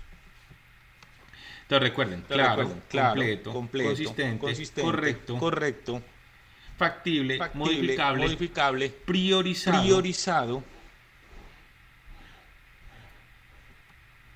verificable, rastreable y claro. Bien. Los requisitos se clasifican en dos, en requerimientos del usuario, que básicamente son las manifestaciones que hacen el lenguaje natural habladito, así como ustedes y yo estamos hablando en este momento. De los servicios que espera o de las funcionalidades que espera que el sistema que vamos a desarrollar le proporcione. Los requerimientos del sistema básicamente son ciertas restricciones frente a tecnologías, frente a ciertas herramientas que nosotros podemos utilizar para desarrollar el sistema. Es decir, el mismo sistema que vamos a desarrollar a su vez nos puede dar ciertas limitaciones. Por ejemplo, si alguien me dice, no, yo quiero desarrollar un sistema para dispositivos móviles, pues no es lo mismo desarrollar un sistema para celulares que para computadores, empezando por los lenguajes de programación. Para desarrollar para Android se requiere un lenguaje de programación que se llama Visual Studio. Para desarrollar para para iPhone que maneja un sistema operativo que se llama iOS o iOS. Se maneja un lenguaje, un framework de desarrollo que se llama Xcode. Por ejemplo, nosotros aquí en este curso, como es programación orientada a servicios, vamos a utilizar la programación web, es decir, vamos a utilizar HTML, CSS, JavaScript y algunos frameworks como por ejemplo Node.js. Y otros frameworks para desarrollar interfaces. Entonces los requerimientos del sistema, de acuerdo a lo que vamos a desarrollar, ahí pueden haber algunas restricciones frente a qué tecnologías podemos utilizar, dependiendo del tipo de dispositivo, dependiendo de la arquitectura, diferentes elementos que podemos encontrarnos en el desarrollo del proyecto. Recuerden, de momento, todo lo que les estoy diciendo es a manera informativa, simplemente para contextualizarlos dónde estamos y dónde vamos a trabajar. ¿Por qué hablo de requerimientos? Básicamente porque lo que vamos a hacer en la licitación de requerimientos o el resultado de todo lo que vamos a hacer es poder establecer requisitos o requisitos del sistema. Entonces tenemos requerimientos funcionales, requerimientos no funcionales. Los requerimientos es otra clasificación de requerimientos. Nosotros tenemos requerimientos de usuario y requerimientos del sistema. Entonces tenemos requerimientos funcionales y los requerimientos no funcionales. Los requerimientos funcionales son lo que debe hacer el sistema, es decir, describe las funcionalidades del sistema. Y los requerimientos no funcionales son restricciones de servicio o funciones ofrecidas dentro del sistema. Eso a mí me gusta verlo como características del sistema. Es decir, los requerimientos funcionales describen el funcionamiento de nuestro sistema o de nuestro software. Los requerimientos no funcionales son características de nuestro sistema. No son propiamente las funcionalidades, pero son ciertas limitaciones frente a cómo implementar esos requerimientos funcionales, es decir, esas funcionalidades del sistema. Aquí hay un ejemplo de requerimientos funcionales y no funcionales. Por ejemplo, un requerimiento funcional puede ser que registre un elemento de información, por ejemplo, registrar un cliente en un sistema POS. Entonces, que le pide el nombre, la cédula y un teléfono para hacer el tema de inscripción. Y que cuando le salga la factura le salga el nombre. Entonces, por ejemplo, un requerimiento no funcional es que lo haga en menos de 3 segundos. Es decir, que cuando yo le dé guardar, el sistema sea lo suficientemente rápido, de tal manera que guarde esa información de manera persistente en un lapso no mayor a 3 segundos. Entonces, miren que el funcional, es decir, la funcionalidad del sistema, es guardar la información de un cliente. El no funcional es una característica, lo tiene que guardar, pero ¿cómo? En menos de 3 segundos.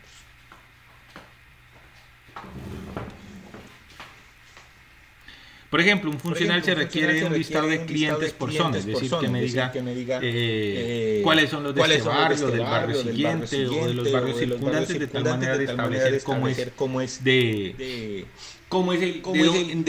dónde están nuestros clientes y focalizar mis esfuerzos. Por ejemplo, yo mando un carrito de promoción donde apunta el pirofunero que digo, miren el supermercado, no sé qué, el Trébol. Tenemos los mejores productos, pero yo centro mi esfuerzo de perifoneo en las zonas donde tengo menos clientes. ¿Por qué? Porque me interesa tener mayor cobertura. Entonces, un requerimiento funcional es tener que el sistema me permita arrojar los listados, pero que me los discrimine por zonas, según donde vivan. Por decir un ejemplo. Un requerimiento no funcional es que debe ser desarrollado en un lenguaje que se llama Java. Entonces, nuevamente viene a ser una característica. Bien. Hay una área dentro del desarrollo de software que se llama ingeniería de requisitos. La ingeniería de requisitos incluye todo esto, es el estudio de los requerimientos de software. Entonces aquí es donde se me definen o se construyen las metodologías, las herramientas, y es un área muy bonita de estudio. Ahí se las dejo como a manera informativa, pero básicamente está orientada, la ingeniería de requisitos está orientada hacia la viabilización de los proyectos, porque realmente en los proyectos de software el error más común que nosotros cometemos, y me incluyo en este error porque como desarrollador pues yo he tenido esa experiencia, es que entramos directamente a la codificación. O sea, los programadores generalmente nos gusta es entrar a programar. ¿Qué cuento ni de qué requisitos? Vamos programando y lo que nos salga. Entonces eso generalmente es un error porque al final lo que nos hace es perder tiempo, hacer cosas que no se necesitan y las cosas que sí necesitan no se hacen. Entonces, bueno, la ingeniería de requisitos es un área de estudio donde se analizan todos esos problemas. Y la finalidad es eso, viabilizar a partir de la creación de métodos, de herramientas, de procedimientos, etcétera.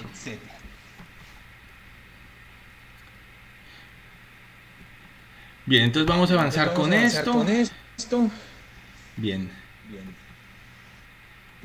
Miren, en la ingeniería de requisitos está lo que yo les decía, la licitación, que es básicamente el descubrimiento de los requisitos del sistema. Pero lo descubrimos de quién, del cliente.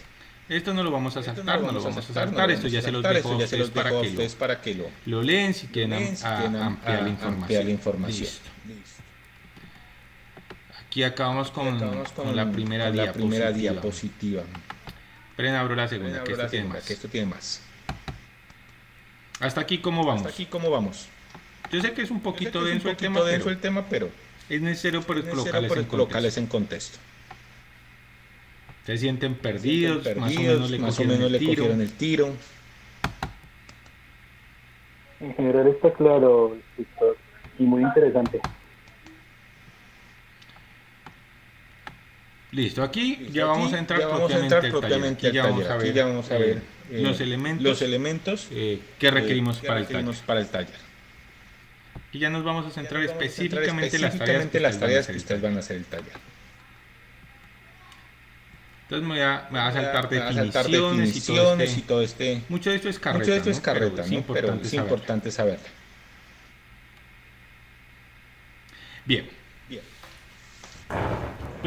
Primero,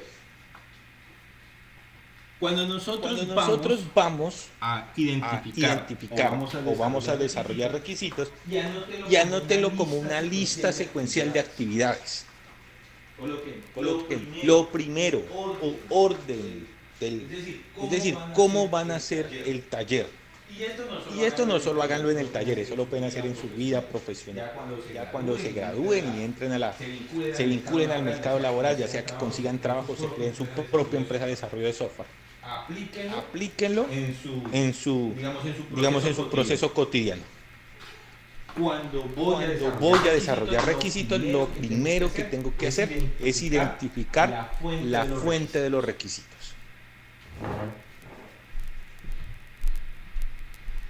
Las fuentes de los requisitos es lo que nosotros conocemos como stakeholders o interesados. Stakeholder o interesados. Básicamente, cuando nosotros desarrollamos un producto de software, los interesados son quien nos solicita el producto de software. De manera general. Pero vamos a encontrar que nosotros podemos extraer información desde otras fuentes, que no necesariamente es del cliente. Entonces, básicamente, ¿qué es lo que busco? Cuando yo identifico una fuente de información, y entre paréntesis coloco, no solo son personas, porque es que nosotros creemos que las únicas fuentes de información son personas. Entonces coloquen, no solo personas. Ese es el error de la mayoría. Vamos a encontrar que son fuentes de información que van más allá de personas, son personas y otras cosas. Nosotros tenemos que buscar interesados relevantes. O sea, pueden ser personas. Pueden ser documentos. Pueden ser documentos legales, pueden ser manuales, pueden ser procedimientos, o pueden ser especificación de requisitos de proyectos anteriores. Intentaron hacer proyectos de SOFA, pero fracasaron. Cojamos esos requisitos y revisémoslos. O pueden ser información externa. Entonces miren todo lo que tenemos. Tenemos personas, tenemos documentos. Y las fuentes externas pueden ser casi cualquier cosa. Una fuente externa, por ejemplo, puede ser una página web que hable sobre lo que nosotros queremos desarrollar. Puede ser otro sistema que haga lo mismo a lo que nosotros queremos hacer. Uno no tiene que reinventar la rueda. Nosotros podemos partir de sistemas que actualmente funcionan y podemos partir mejorarlos. Identificamos que el sistema es bueno, que tiene unas funcionalidades interesantes, pero que le hacen faltas otras. Entonces partimos de allí. Entonces eso es básicamente identificar las fuentes de los requerimientos. Entonces, las fuentes se discriminan en tres partes. Ojo que la primera parte del taller es eso. Identifique las fuentes de los requerimientos. Perdón, es el segundo punto. El primer punto es que ustedes deben proponer un ejercicio donde sea aplicable una solución de software. El segundo punto es esta parte. Identifique las personas y identifique las categorías. Yo les voy a dar aquí unos atajos. Y quiero que tengan en claro lo siguiente. Los atajos que les voy a dar se aplican a la mayoría de los casos, pero no a todos. Sin embargo, para el tipo de proyectos que ustedes van a presentar, casi que estoy seguro que los atajos que les voy a dar se aplican casi a la mayoría. Tendría que ser una solución bastante especializada como para decir, no, el atajo que les acabo de dar no sirve. Y se los voy a explicar con un ejemplo. Existen tres categorías para la clasificación de las fuentes de información. Están primarias, están secundarias y están terciarias. Y vamos a suponer que vamos a desarrollar en nuestro ejemplo un sistema para una veterinaria. Nuestro sistema es sencillo. Lo único que queremos es manejar la historia clínica de los perritos. O bueno, de los gaticos o de los animalitos que lleven a la veterinaria. Es decir, automatizar la historia clínica. Entonces, aquí les hago un paréntesis. Ustedes saben que uno de los problemas más grandes que se tiene en Colombia es que no se ha podido unificar las historias clínicas. Por ejemplo, ustedes van a una clínica, por decir algo, su EPS, y les hacen un procedimiento y les manejan su historia clínica. Pero resulta que en el tiempo ustedes tuvieron una urgencia y ustedes no tuvieron tiempo de ir a la EPS, sino que fueron a un hospital por urgencias. Pues resulta que su EPS no se entera que hubo, se entera cuando ustedes piden la autorización y todo el cuento, pero eso es más administrativo. Pero sus hojas clínicas no se unifican. O por ejemplo, procedimientos menores, entre comillas menores, los odontológicos. No se unifican a la historia clínica y se supone que todo el tema de salud debería estar unificado. Bueno, les cierro el paréntesis. El tema de historias clínicas es una tarea a resolver en Colombia. Y han habido proyectos y hay financiamiento. O sea que si a ustedes se les ocurre una idea para unificar las historias clínicas de todas las personas, ustedes están metiéndose en el barraco. Retomamos a nuestro ejercicio. Hojas, esto es sencillo, aquí no pretendemos una veterinaria quiere manejar una historia clínica de sus clientes animalitos. Entonces, ¿cuál fue el tratamiento que se le realizó, los medicamentos aplicados, las intervenciones realizadas, los controles? Para que cuando se lleve un nuevo animalito, el veterinario conozca si ya ha sido tratado previamente por alguna dolencia o es primera vez. El ejemplo es sencillo. Solo historia clínica. Bien. Entonces mi primera pregunta para ustedes, y respóndala desde la intuición. Créanme, la intuición en este momento los lleva a responder acertadamente. Si yo quiero construir un software veterinario, Yo no tengo ni idea de veterinario, ni sé cómo se construye historia clínica, pero me contrataron para hacer un software veterinario. ¿Quién creen ustedes que es la persona que más sabe acerca de qué debe contener la historia clínica? ¿O qué datos debe registrarse? ¿Un médico veterinario? Exactamente, el médico veterinario. En principio, nuestros clasificación de usuarios, los primarios, van a ser el cliente dentro de su contexto. Si es una clínica veterinaria, van a ser los veterinarios. Si es una tienda, va a ser el tendero. Si es un almacén, el dueño del almacén. Entonces generalmente los interesados, los primarios o las fuentes primarias generalmente son el cliente. Pero nosotros estamos pensando siempre que el cliente es una persona. Pero imagínense que es una empresa que tiene un departamento contable, un departamento de manufacturas, un departamento de ventas. Y ellos no quieren un software para toda la empresa, ni el gerente tampoco conoce todo lo que se mueve en su empresa. Él direcciona y gestiona impuestos. Pero en el hacer de las cosas no sabe, por ejemplo, cómo propiamente se puede hacer un producto. En ese caso, si yo requiero hacer un software, por ejemplo, en una empresa que tiene esos departamentos, y el software es de inventario, es decir, para saber qué productos entran y qué productos salen del área de manufactura, para saber, por ejemplo, cuando se les acaba un producto y tienen que solicitar más. Es decir, para siempre conocer el stock de todos los insumos que requieren pues, para la fabricación, no importa lo que fabriquen. ¿Ustedes quién creen que es la persona que más sabe en ese caso?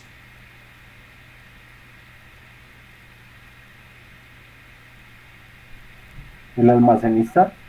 Exactamente. Entonces, cuando les digo el cliente, nunca no se remitan simplemente al que paga, ¿no?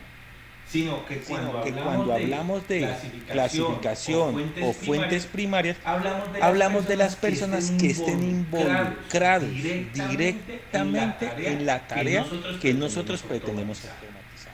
Si vamos a hacer un software de historias clínicas, entonces el veterinario que registra la información. Si es en un almacén, yo no voy donde el gerente seguramente me paga. Pero el que mejor conoce eso es el almacenista o las personas que trabajan en el almacén. Entonces la clasificación primaria, y este es el atajo, son generalmente personas. Pero son personas que están involucradas directamente, es decir, que dentro de su labor diaria, cotidianamente se ven enfrentados al problema por el cual requieren una solución de software. Entonces ese es un cliente primario. Normalmente para proyectos pequeñitos es el cliente. Para proyectos más grandes como empresas son las personas que están involucradas en el proceso. El almacenista, en el caso del almacén, si fuera a hacer un software para el pago de la nómina, entonces fuera el de recursos humanos. Si fuera a manejar un sistema de ventas para la empresa, entonces sería el departamento comercial. Entonces cada uno de los es la persona que tenga el dominio de la información. Ese es ¿el qué? La fuente primaria. Entonces, en nuestro ejercicio de la veterinaria es el veterinario. Listo. ¿Cuáles son las fuentes secundarias? Las fuentes secundarias pueden ser personas o pueden ser documentos, pero que tengan una particularidad. Si son personas, o sea, no están involucradas directamente con el problema, pero conocen mucho del problema, aunque no estén involucradas. Les pongo un ejemplo en el software veterinario. Me contrata una clínica veterinaria para hacerle la historia clínica. Y yo voy donde el veterinario y ellos son mis fuentes primarias y les Aplica un instrumento, la entrevista, el sondeo, la revisión en sitio, bueno, diferentes técnicas. Pero resulta que yo tengo un primo que es veterinario. Él nada tiene que ver con la empresa que me contrató, ni trabaja allá tampoco. Pero resulta que él sabe mucho de veterinaria y sabe cuáles son los elementos importantes. Entonces a mí me da por preguntarle a él. Él me da por preguntarle, significa que considero a mi primo veterinario como fuente secundaria. Son fuentes secundarias también los documentos o los condicionamientos legales.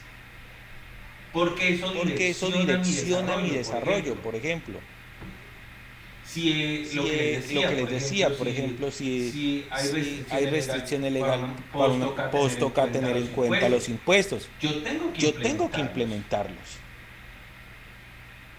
Por ejemplo, yo le puedo preguntar a una tienda, venga, ¿qué quiere? No, yo quiero un sistema que me calcule los impuestos. ¿Qué impuestos le voy a calcular? Ah, pero yo no me lo sé. Puede ser que sí se lo sepa, puede ser que no. Entonces, ¿dónde busco eso?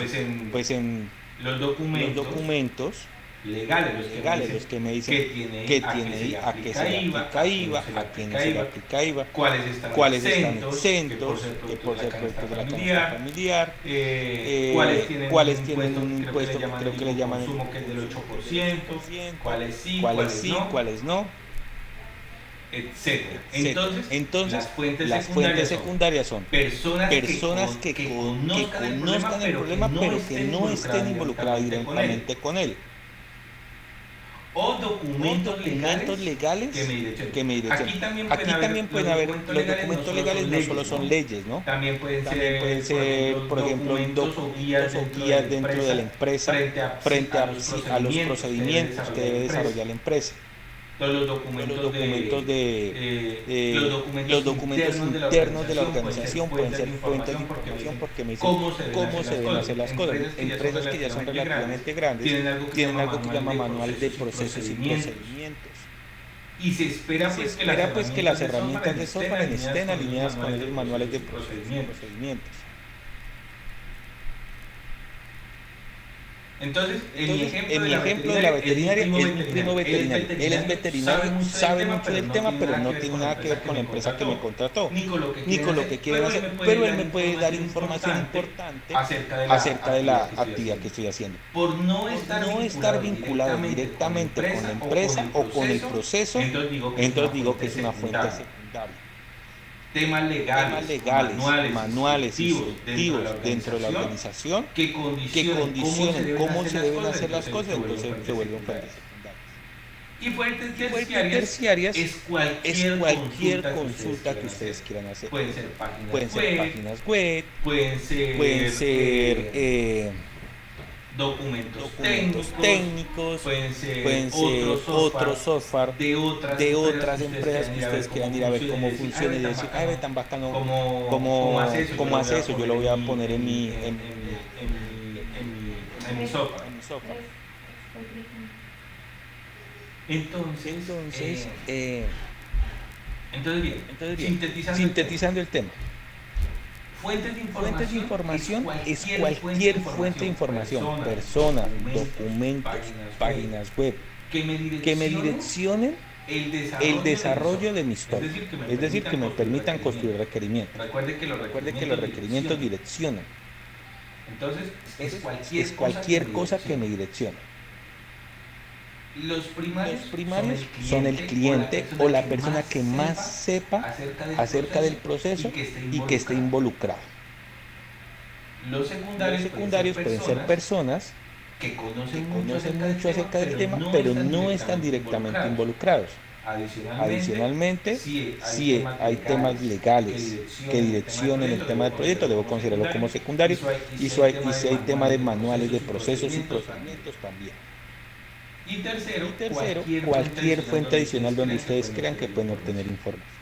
Entonces, ¿qué es clasificar? Entonces yo digo, entonces en nuestro ejemplo, de la veterinaria. Entonces digo, fuente primaria, el gerente y los veterinarios.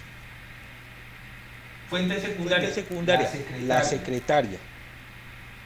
Y si hay algún tipo de norma que reglamente cómo deben construirse las historias clínicas de los animalitos, esa norma. Y la tercera puede ser páginas web o otro software. Resulta que yo conocí un software, y esto me lo estoy inventando, que se llama animalitos.com, que hace lo mismo que me contratan a mí. Entonces yo puedo revisarlo, revisar qué hace y decir, esta funcionalidad me sirve, esta no la veo tan bien, me sirve así, pero la voy a modificar así. O veo que no tiene esto y eso es lo que quiero implementar. Entonces, eso es clasificación entre fuentes primarias y secundarias. Ustedes identifican quién les puede proponer información y lo clasifican a primarias, secundarias o terciarias. Esa es la segunda parte del taller. Aquí hay algunos tips de cómo ustedes pueden identificar sus fuentes para que lo revisen.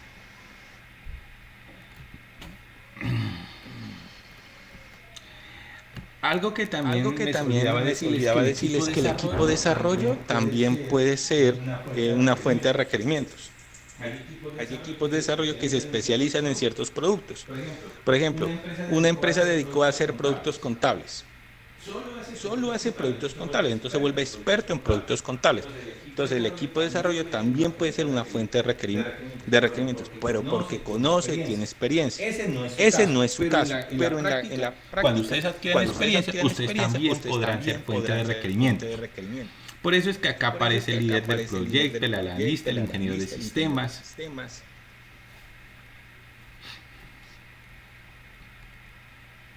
Bien.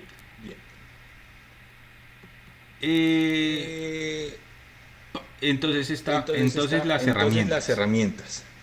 Ok. Vamos a saltarnos aquí. Listo.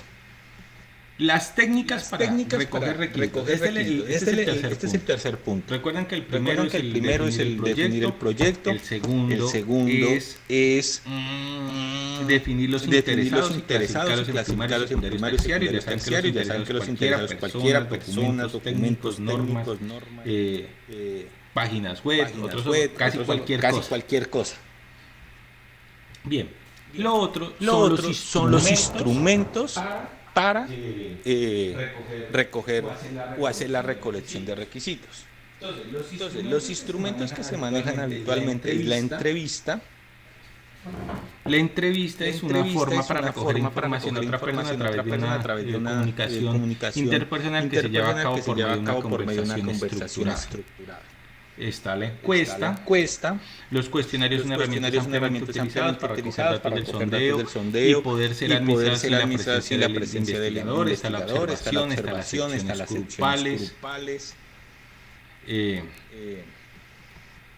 Bien, digamos esas como estas cuatro. Entonces la entrevista, la observación, las sesiones grupales. Aquí les voy a dar un tip. A los primarios, háganle siempre entrevista. ¿Por qué? Son los que más saben. O pueden hacer la técnica ¿de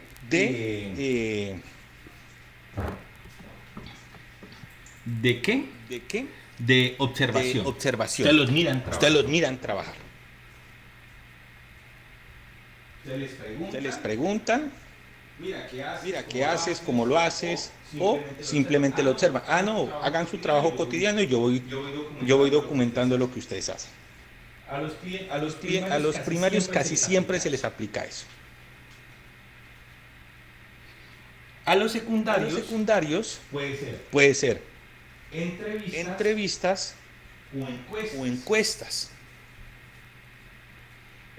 Pero cuando se les aplica entrevistas, puede ser un tipo de entrevista que se llama semiestructurada. Normalmente las entrevistas hay de dos tipos, estructuradas y semiestructuradas. A las fuentes primarias, aplíquenles encuestas estructuradas. u observación. A las fuentes secundarias puede ser una encuesta semiestructurada. ¿Por qué semiestructurada? Porque le da, las estructuras significa que hay un conjunto de preguntas y lo que está allí es lo que se pregunta y por fuera de eso no se puede preguntar nada más. O sea, ustedes llegan con una ficha técnica de entrevista donde están definidas todas las preguntas que ustedes van a preguntar. La semiestructurada es, tienen unas preguntas definidas, pero también dejan unos campos para preguntas libres.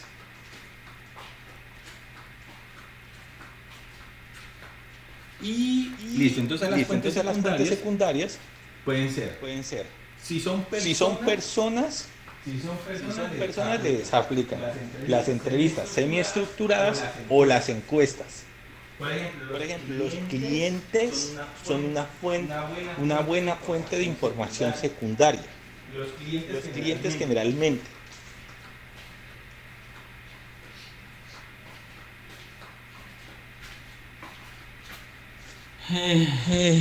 Las sesiones grupales también son aplicables a las primarias o a las secundarias. Sino que obligatoriamente, o sea, si ustedes tienen que definir una, ustedes dicen a los primarios la entrevista y la observación. Esas son como las. A la secundaria ustedes dicen, puede ser entrevista, puede ser encuesta, una de las dos. A los terciarios generalmente son documentos o sea, no son personas, son documentos, eso va una simple revisión, una inspección. Entonces bien, tratando de ir cerrando ya la sesión de hoy.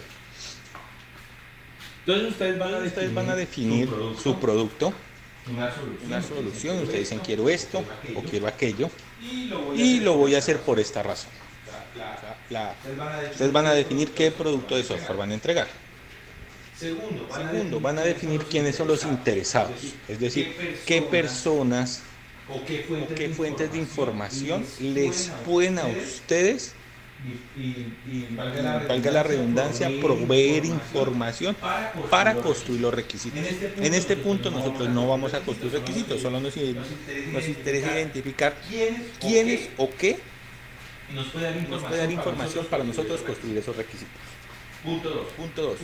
Punto 3. Los vamos a clasificar. El 2 es identificar y clasificar. Entonces, ¿quiénes son primarios? ¿Quiénes son secundarios? ¿Quiénes son terciarios? Punto 3. Vamos a decir qué instrumento le vamos a aplicar. En ese conjunto de instrumentos que ustedes van a decir allí, van a decir por qué instrumento aplicar y por qué aplicar. Entonces, voy a aplicar la encuesta estructurada. ¿Por qué? Porque el gerente es la persona que más sabe sobre su compañía o el veterinario es el que mejor conoce los documentos que deben contenerse en la historia clínica. O el jefe de bodega es el que mejor conoce cuál es el inventario y lo que se necesita en un sistema para gestionar el inventario. Es decir, claramente. Vamos a hacer observación. ¿Por qué? Porque nos interesa ver en campo cuál es el desarrollo cotidiano de las funciones de los funcionarios. Recuerden que ciertos sistemas no solo son para personas especializadas, a veces hay ciertos sistemas que hasta la secretaria tiene que registrar cosas. Entonces debo pensar de manera general. Entonces, observación para mirar, dependiendo de los roles del sistema, como ahí van a intervenir la secretaria, el gerente, el operador. Entonces, cada uno va a tener una función en específica dentro de nuestro sistema. Entonces, yo quiero hacer una observación para ver qué tipo de interacciones tienen y poder de alguna manera también definir requisitos. O voy a hacer una encuesta. ¿Por qué? Porque me interesa encuestar a los clientes. Me interesa saber cuál es la expectativa o cuales son los gustos o qué les gustaría de un sistema de información. No sé, por ejemplo, si es una tienda en línea, qué tipo de producto les gustaría o cómo les gustaría que se les muestre la información por correo electrónico, bueno, etcétera. Cada contexto de cada solución que ustedes prueben va a tener unas características que lo hace diferente a otros. Y eso va a hacer que una técnica sea más aplicable que otra para un conjunto de individuos. Entonces, el paso 3 va a ser definir cuál es la técnica que le van a aplicar y por qué. Y el paso 4, y con lo que vamos a terminar la sesión de hoy, que se nos alargó un poquito, es la matriz. La matriz es muy fácil de llenar. La matriz tiene dos dimensiones. Esas dos dimensiones representan, por un lado, la influencia y por otra parte, el interés. Cuando nosotros hablamos de influencia, nos referimos a la capacidad que tiene el stakeholder o el interesado para cambiar los requisitos de nuestro proyecto. Les pongo un ejemplo. Nuestra veterinaria tiene un veterinario y una secretaria. Sencillito, 2 personas en esa oficina. El sistema va a funcionar para los dos. La secretaria tiene que hacer el registro del ingreso del animalito al centro médico, y lo que hace el veterinario es el diagnóstico. El diagnóstico y la medicina y el tratamiento que se le aplique. Entonces, el veterinario tiene mucha influencia sobre el proyecto, porque él es el que nos va a decir qué son los requerimientos. La secretaria tiene poca influencia. La secretaria me va a decir, no, yo hago lo que me pongan a hacer. No puede decir eso. El veterinario puede decir, no, yo necesito que este sistema tenga esto y esto y esto porque se requiere. Entonces, la influencia es la capacidad que tiene una persona de cambiar los requisitos de nuestro proyecto. El interés es un término relativamente subjetivo, pero básicamente está orientado a qué tanto le importa que ese proyecto se desarrolle. Por ejemplo, al veterinario puede tener mucho interés. La secretaria le puede dar lo mismo. A mí me da lo mismo si yo lo lleno a mano o en computador. Pues para mí es lo mismo. Puede tener la secretaria un bajo interés, pero el veterinario tiene un gran interés, porque dice, no, es que yo llenar eso a mano, eso es un desorden y el tenaz, luego tener que guardar copias de copias de copias. Donde muestre de manera unificada todas las intervenciones y todos los procedimientos que le hacemos a los animalitos. Entonces eso es la matriz de interés e influencia. Ahora, ¿cómo funciona? Hay cuatro cuadrantes. Hay que están de colorcito. 1, 2, 3, 4. Si un interesado tiene poca influencia y poco interés, cae en el cuadrante 4. Si un esto se hace por cada uno de los stakeholders que ustedes identifiquen. Si identifican a los dos, a cada uno les tienen que hacer este análisis. Si tienen 10, a cada uno de los 10. Si tengo un stakeholder que tiene mucha influencia, pero poco interés, entonces me cae en el cuadrante 3. Si un stakeholder tiene mucha influencia y poco interés, me cae, mucho interés y mucha influencia, me cae en el cuadrante 1. ¿Qué significan esos cuadrantes? Hay algo dentro de la gestión de proyectos, pero que es muy importante, es que uno debe gestionar los stakeholders. Entonces, dependiendo del cuadrante donde caiga, se sugiere hacer un conjunto de actividades con ese interesado. Por ejemplo, se dice que si hay un stakeholder que tiene mucha influencia pero poco interés, simplemente basta con satisfacer. Es decir, si él me dice que quiere 2 o 3 funcionalidades, lo más importante es satisfacer. ¿Por qué razón? Porque si él no se siente satisfecho y con el poco interés que tiene, puede acabarnos el proyecto. Si tiene mucho interés y mucha influencia, uno lo invita a colaborar con el proyecto. Lo vuelve parte del proyecto. Si tiene poco interés y poca influencia, simplemente observar. Entonces hacerle un seguimiento de qué es lo que dice, qué es lo que piensa. Y si tiene mucho interés y poca influencia, comunicar. Estar informando todos los cambios que se van a hacer. Acá pues se describe de una manera mucho más amplia las actividades a desarrollar dependiendo del cuadrante. Entonces, ¿qué es lo que van a hacer? En su matriz del punto 4, ustedes van a listar cada uno de sus interesados. Esos son interesados personas, ¿no?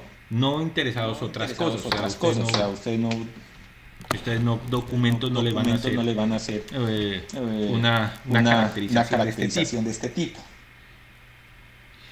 Ustedes van a coger a sus interesados personitas y le van a aplicar esta matriz de la manera como yo lo acabo de describir en este momento. Identificando si tiene mucho o poco interés. Eso es simplemente preguntar. Tiene mucho o poco.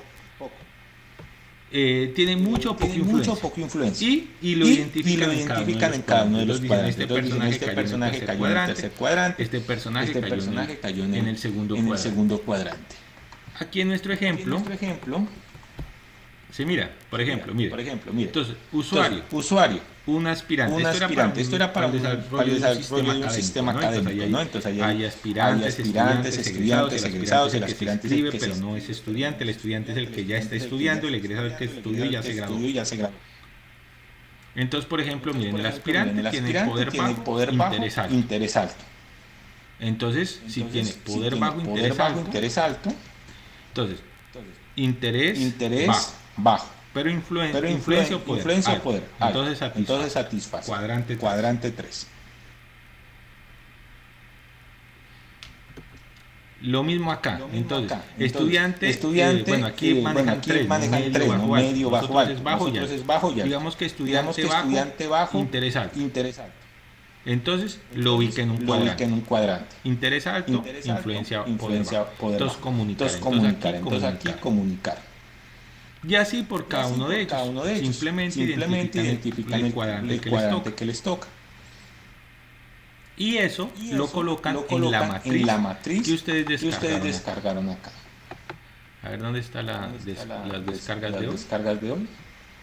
Que es el anexo. El anexo de matriz. Entonces, ¿qué me tienen que entregar? Me tienen que entregar el informe. Y el informe tiene que venir con este anexo, que es la matriz de stakeholder. Entonces, miren, aquí nivel de influencia, nivel de interés. Poco, mucho. Entonces, aquí los nombres, el cargo dependiendo pues si usted es una empresa, dependiendo del contexto puedan tener 2, 3, 1, 5, 10, eso pues dependerá del contexto. Y con esto, muchachos, habremos terminado la sesión de hoy. Ya tienen los elementos que requieren para que ustedes puedan desarrollar su taller. Si tienen alguna pregunta, yo con muchísimo gusto la atenderé. Si no tienen preguntas, entonces les agradeceré su participación y nos veremos por ahora tentativamente el martes. Yo les confirmo si es el martes, para que entonces desarrollemos la segunda conferencia web que nos va a llevar al desarrollo del segundo taller. No se preocupen que ya, esta era como la parte más densa, la otra ya es mucho más sobrellevable.